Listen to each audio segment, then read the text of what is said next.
चलते हैं हम सबसे पहले दीपक रंजन जी के पास, समाजवादी पार्टी के प्रवक्ता है। दीपक जी, समाजवादी पार्टी की तरफ से अधिकृत बयान आया जिसमें अखिलेश यादव जी का भी जिक्र किया गया। मेरे ख्याल से निश्चित तौर पर आपने वो बयान भी पढ़ा ही होगा कि जिसमें कहा जा रहा है कि महिलाओं को जो आरक्षण दिया जा रहा है उसमें उनकी आबादी सुनिश्चित, अभी उनकी आबादी को देखते हुए यह आरक्षण सुनिश्चित किया जाना चाहिए। तो आखिर एक बिल जिस पर सभी ने सहमति जताई, उसको पारित करवाया, उस पर अब असहमति क्यों हो रही है? देखिए मानस जी, गणेश उत्सव का पावन पर्व चल रहा है। आप सभी लोगों को गणेश उत्सव की हार्दिक बधाई, शुभकामनाएं। देखिए, भारतीय जनता पार्टी देर आई, सुस्त आई और फिर भी नहीं दुरुस्त आई। समाजवादी पार्टी निरंतर कहती चली आ रही है कि हमने महिला आरक्षण में, मैं अपने सभी बहनों को, महिला बहनों को मैं बधाई देना चाहता हूं, लेकिन किस क्लियरिटी के साथ ये महिला बिल को लेकर के, इनकी टाइमिंग पे हमें संदेह, इनकी टाइमिंग पे आप गौर करिए। क्योंकि देखिए, भारतीय जनता पार्टी इसका पॉलिटिकल माइलेज लेना चाहती है। ये उसी तरीके का जुमला है जैसा 2014 से पहले इन्होंने बेरोजगारों को, नौजवानों को 2-2 करोड़ रोजगार देने की इन्होंने बात कही थी। 15-15 लाख रुपए सबके खाते में इन्होंने देने की बात कही थी। देखिए, कल कानून मंत्री जी ने, कल या परसों जो कानून मंत्री जी ने जब ये प्रस्ताव पारित किया हाउस में, तो उन्होंने इसको क्लियरिटी के साथ नहीं पारित किया। अभी देखिए, सबसे बड़ी बात है, समाजवादी पार्टी निरंतर कहती चली आ रही है कास्ट सेंसस की बात। कास्ट सेंसस से इतना पीछे क्यों हटते हैं ये? पहले तो देखिए, इसमें सबसे बड़ी बात तो ये है कि कास्ट सेंसस होगा, उसके बाद डिलिमिटेशन होगा, उसके बाद कब ये इंप्लीमेंट होगा। अभी 5 राज्यों के चुनाव है, 2024 में जो है 2-4-6 महीने बाद लोकसभा के चुनाव है। तो ये जनता को क्लियरली क्यों नहीं बताना चाहती, हमारी महिला बहनों को अधर में क्यों लटका? ये तो देखिए, इसी तरीके से इन्होंने तस्तरी में, इन्होंने प्लेट में लड्डू तो ला करके रख दिया, लेकिन जब लोग बढ़े उसकी तरफ उसको खाने के लिए, तो उन्होंने प्लेट खिसका लिया, हटा लिया ना, और कहा भाई अभी आप इस लड्डू को नहीं खा सकते, जब मैं बोलूंगा तब आपको इस लड्डू को खाना है। तो भारतीय जनता पार्टी देखिए इसका पॉलिटिकल माइलेज लेना चाहती है, और समाजवादी पार्टी आज नहीं, समाजवादी पार्टी निरंतर इस पक्ष में रही है कि आखिर ओबीसी कैटेगरी को और पीडीए को इसमें क्यों नहीं शामिल किया है। भारतीय जनता पार्टी जातीय जनगणना से इतना पीछे क्यों हट रही? देखिए, जब जातीय जनगणना हो जाएगी तो उसके बाद एक्चुअल फिगर, एक्चुअल लोगों की कास्ट निकल करके सामने आ जाएगी। उसके बाद आप डिलिमिटेशन कराओगे, उसके बाद ये 2029 में भी पारित हो जाए, इंप्लीमेंट हो जाए, ये बड़ी बात है। तो एक झुंझुना इन्होंने पकड़ा दिया है। देखिए, 9.5 साल से मानस जी की सरकार केंद्र में है, और 2014 में आदरणीय दिवंगत सुषमा स्वराज जी ने ये कहा था कि अगर हमारी फुल मैंडेट की, पूर्ण बहुमत की मेरी सरकार आएगी, तो हमारे पहले एजेंडे में कि हम सबसे पहले महिला आरक्षण विधेयक बिल को हम पास करने का काम करेंगे। दूसरी बात, इसको राज्यसभा और विधान परिषद से इसको अलग क्यों रखा गया? ये आखिर ओबीसी कैटेगरी को उसमें शामिल करने से इतना पीछे क्यों हट रहे हैं? क्योंकि Bharatiya Janata party OBC category को कभी आगे मुख्य धारा में लाने नहीं चाहती।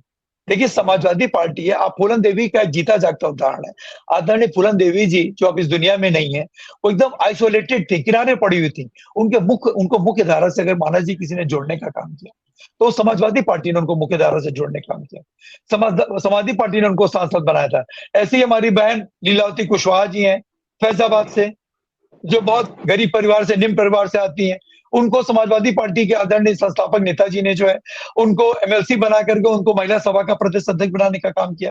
तो भारतीय जनता पार्टी के इतना पीछे क्यों हट रही है? और 9.5 साल से इनको इसकी याद नहीं आई, वो भी 2029 में इंप्लीमेंट हो जाए, ये बड़ी बात है। भाई 9.5 साल तो आपने वो बर्बाद किया, और आगे का 6 साल। तो भारतीय जनता पार्टी की मंशा क्या है, भारतीय जनता पार्टी का मसौदा क्या है? देखिए, फिर भी देखिए, ये आया और समाजवादी पार्टी ने इसमें कोई रोड़ा ना अटकाते हुए खुले दिल से इसका स्वागत किया और इसका समर्थन किया। लेकिन साथ ही साथ समाजवादी पार्टी ये भी चाहती है कि पीडीए को इसमें शामिल किया जाए, क्योंकि पीडीए को बिना शामिल किए महिलाओं को उनका पूरा हक नहीं देने का काम कर रही है Bharatiya Janata party. Census of India, चेतना जी क्या कह रहा है? सेंसस ऑफ इंडिया क्या कह रहा है? वो तो केंद्र सरकार की एक संस्था है सेंसस ऑफ इंडिया, वो क्या कह रहा है? आखिरी कब हुई थी इस पे सर्वदलीय बैठक या कोई भी बैठक इस पे कब बुलाई गई थी? सेंसस ऑफ इंडिया क्या कह रहा है? जातीय जनगणना केंद्र की तरफ से जातीय जनगणना की बात सदैव होती रही है। चले मैम, मैं आपकी बात मान रहा हूँ, लेकिन बात ना हो ना, सिर्फ बात से काम नहीं चलेगा। देखिए, अगर मेरा समय मानस भाई, मैं अपनी बात रखूं। देखिए, आदरणीय विजय भाई की मैं सारी बातों से मैं इत्तेफाक रखता हूँ, सारी बातें इनकी बिल्कुल सही उन्होंने कही। लेकिन आपके सम्मानित चैनल पे मैं आप कहना चाहता हूं और आप जैसे बुद्धिजीवी पैनलिस्ट के बीच में कि देखिए, जब 2024 में आदरणीय माताएं बहनें महिलाओं के आशीर्वाद से जब इंडिया परिवार की 2024 में सरकार बनेगी, तो मैं बड़े सागोई के साथ में कहना चाहता हूं कि त्वरित जो है जातीय जनगणना होगी और त्वरित जो है वो डिलिमिटेशन की कार्रवाई होगी।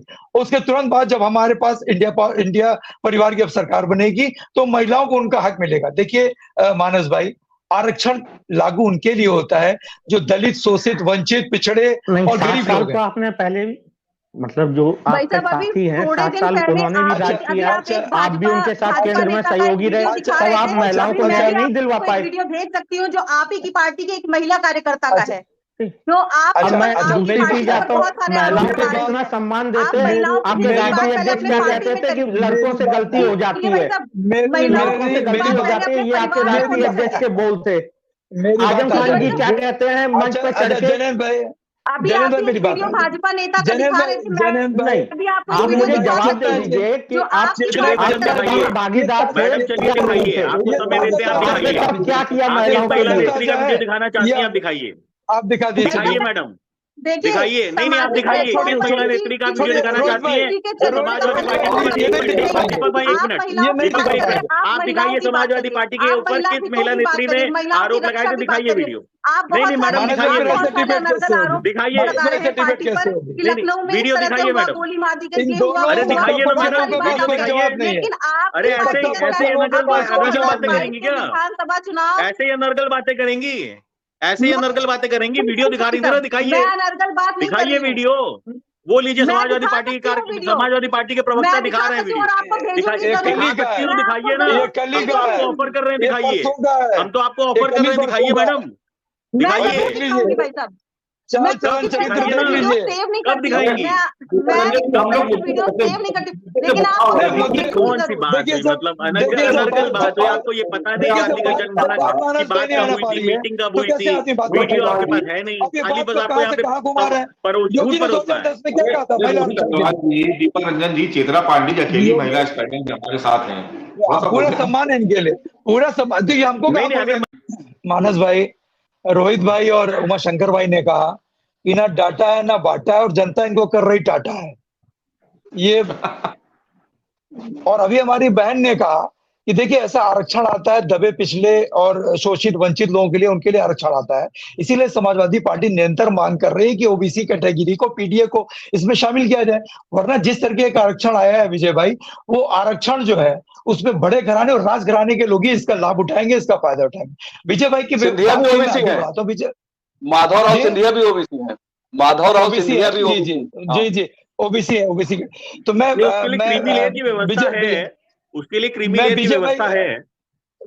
विजय भाई की बात को मैं लेके जा रहा हूँ। विजय भाई ने जैसा भी कहा कि ओबीसी में 79 जातियां हैं और SC ST में कई 66 जातियां, बिल्कुल सही कह रहे हैं आप। और हो सकता है 8-10 हम लोग की राजनीति से जुड़े, हम लोग शायद 6 की जगह 10 बताते, 12 बताते, 16 बताते। इसीलिए तो हम चाहते हैं कि जातीय जनगणना हो, इसीलिए तो हम चाहते हैं कि एक्चुअल फिगर निकल करके आए, इसीलिए तो हम चाहते हैं कि जो दबे कुचले लोग हैं उनकी भी मुख्य धारा से जोड़ा जाए उनको। हम भी तो विजय भाई यही चाह रहे हैं, हम आप ही की बात को मैं आगे बढ़ा रहा हूँ। आपने कहा हम सही है कि हम हो सकता है 16 जाति हम बता दें, उमाशंकर भाई 20 बता दें, रोहित भाई 25 बता दें। समय चूंकि समाप्त हो चुका है, आप सभी को यहीं पर रोकना पड़ेगा। आप सभी का बहुत बहुत शुक्रिया। आज आप